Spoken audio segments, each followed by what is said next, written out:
very much. So last but not least, it's our face mask detection group with Adriano from Switzerland, Fernando from Brazil, Emmanuel and Mark from Germany. Okay. Hello, everyone, and welcome to today's presentation of the awesome mask detector. As you all know, the world has been into a global pandemic crisis for almost 2 years now. And even with rising vaccination rates, there's really no end on sight to it. And a lot of governments introduced various measures to prevent the spread of this so dangerous virus, which is on one side, for example, a lockdown or the personal protection through masks and protection gear. Now, with life coming back to normal on various occasions, we need to make sure that all of the people in society follow those rules. And one of those rules is wearing a mask at all times. And we thought, what could be better, who could be better to do it than an AI, for example? So the challenge is to detect faces and classify them, whether they really wear a mask or not. What's the structure of this project? First of all, we have to find an algorithm which securely really detects all the faces, for example, when you make a picture of a group. And then we have to get those faces and pass them into a model which classifies them as good people who wear the mask, people who are halfway there, they at least have a mask on their face, it's just not in the right position, and people who really need to check their mask and get a mask somehow. So first problem, detecting the faces.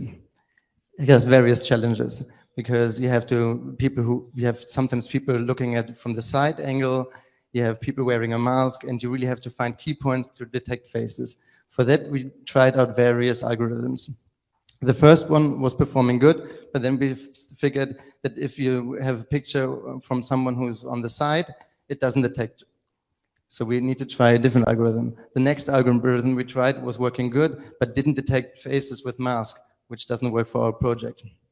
The next algorithm performed very well, but it was just too computationally expensive to deploy it on small devices, so it was too laggy. And we managed to find the solution, the Blazeface library from TensorFlow, which could supply us with the faces we really needed. Then that's where now the convolutional neural network, that's really where the data science magic happens. We found the data set, or we used the data set of 3,000 images per classification to train a small, lightweight neural network. The neural network looked like this. We had 3 convolutional layers. It's a rather technical slide, so I won't go into much of a detail in it. And in between those layers, we used the max pooling to really narrow down the information and train the network precisely. At the end, we flattened the image and used 2 dense layers to end up with our 3 classifications: good mask, bad mask, and no mask. But sadly, this really didn't work, and we had to go back to kind of start again. What is the solution for every data scientist? Get more data, of course. So we found another data set of 60,000 images of people who have a mask synthesized on their faces. So we really could give the network a proper training.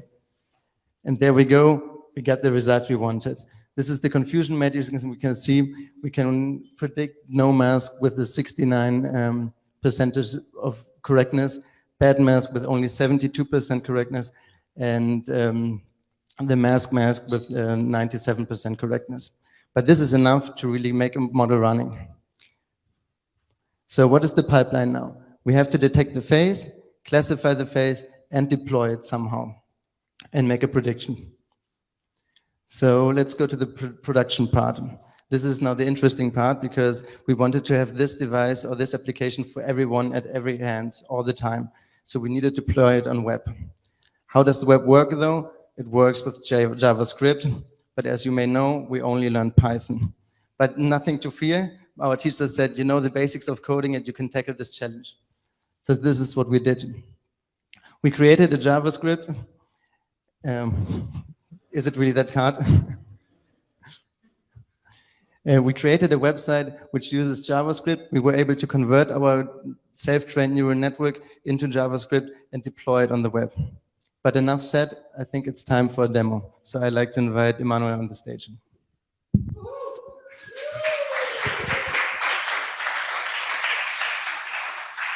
Thank you, thank you. Now we've heard a lot of technical stuff, so let's look at our website. That's the awesome face mask detector. And as Mark has already explained, we are going to classify faces into 3 categories. So no mask, mask, and bad mask. So let's try it out now. We see that Mark is wearing the mask incorrectly.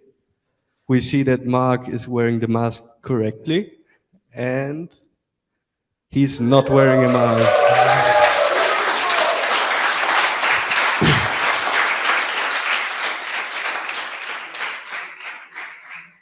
But this information doesn't really matter to me if I, as a boss or someone that is leading the office, doesn't know that Mark is not wearing his mask correctly.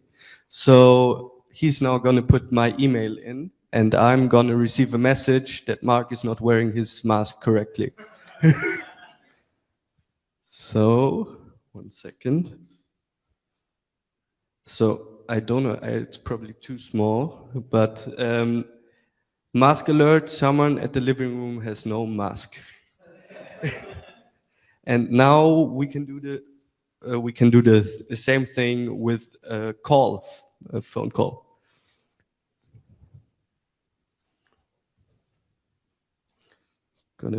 Yeah.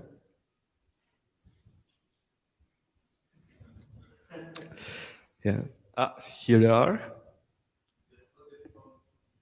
You have a trial account. You can remove this message at any time by upgrading to a full account. Press any key to execute your code. Emmanuel, someone doesn't have the mask on in the main room.